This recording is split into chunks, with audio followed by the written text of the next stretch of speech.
বাংলাদেশের রয়ের এজেন্টদের জন্য খুব ভালো সময় যাচ্ছে। এতদিন মানুষ শুধু তথাকথিত এজেন্টদের দেখেছিল, এখন খোদ রয়ের প্রধান ঢাকায় এসে ঘুরে গেলেন।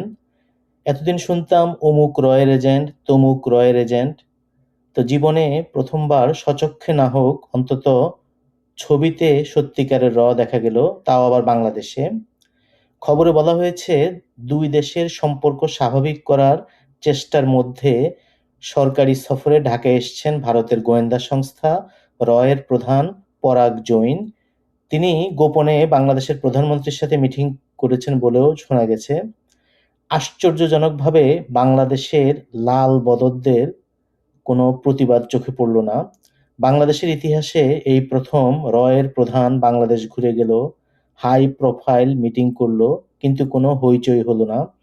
অথচ দেশে যাকে তাকে যখন তখন রয়ের এজেন্ট ট্যাগিং করা হচ্ছে।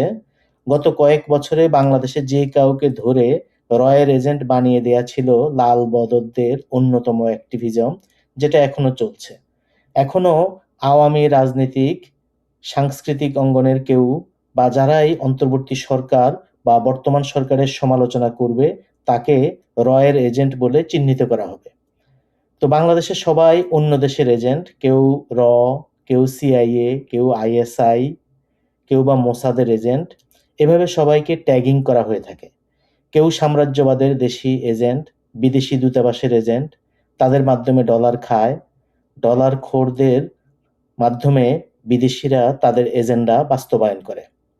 বাংলাদেশে অবস্থিত এনজিওগুলি সরাসরি পাশ্চাত্যের বিভিন্ন ডোনারদের এজেন্ট, সুশীল সমাজের অংশ। এরা সিলেক্টিভ প্রতিবাদের মাধ্যমে সবাই একসাথে সরব হয়, আবার ধান্দায় না মিললে সব চুপ করে থাকে। যে কথায় বা প্রতিবাদে পয়সা নেই, সেটাতে কেউই নেই। তো এর মধ্যে সবচেয়ে বেশি ট্যাগিং দেওয়া হয় রয়ের এজেন্ট হিসেবে। কারণটা খুবই সহজ, অন্যকে ব্লেম দিয়ে সহজে দায়িত্ব সারা। এছাড়া ভারতকে দায়ী করলে রাজনৈতিকভাবে লাভবান হওয়া যায়। ফ্যামিলিয়ারিটির কারণেও ভারত বাংলাদেশের জন্য সহজ টার্গেট। তবে বর্তমানে লাল বদরদের নিয়ে আমি শঙ্কিত।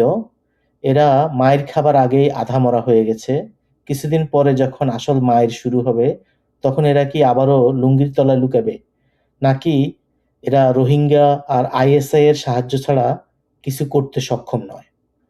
২৪-এর অভ্যুত্থানে রোহিঙ্গা সেল এবং আইএসআই সক্রিয় অংশ নিয়েছিল এমন কথা শোনা যায়। বিদেশি অতিথিরাও বাংলাদেশে আসলে সবাই রোহিঙ্গাদের কাছে ছুটে যায়। বর্তমানে এরাই মাঠে আছে।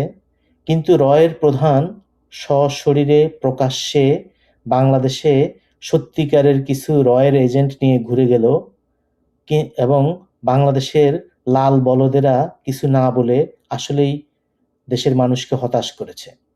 যাদের এত বদনাম, সারা দেশে যাদের এজেন্ট আছে বলে সবসময় গুঞ্জন তোলা হয় এবং যে কোনো প্রতিবাদী মানুষকে রয়ের এজেন্ট হিসেবে চিহ্নিত করা হয়, তাদের প্রধান চিফ এক্সিকিউটিভ দেশের আতিথেয়তা পেয়ে ঘুরে গেল, অথচ কোনো উচ্চবাচ্য হলো না। তো আমরা কি এমন দ্বিতীয় স্বাধীনতা চেয়েছিলাম ফ্রেন্ডস? আজ এ পর্যন্তই। Thank you.